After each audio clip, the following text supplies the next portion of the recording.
This particular one has this good side basket.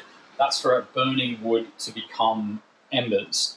So the key thing is you don't want to be cooking too much on actual flames. You want to be cooking on burning embers on coals. We'll go into that a little bit later.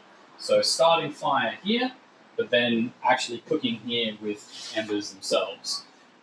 Cooking surface is adjustable, goes up and down, which is really handy. The really good thing about something like this is you've actually got a lot more control over what you're doing. You can build up more coals, more embers to get more heat. You can spread them out, you can move them around, and you can move your product.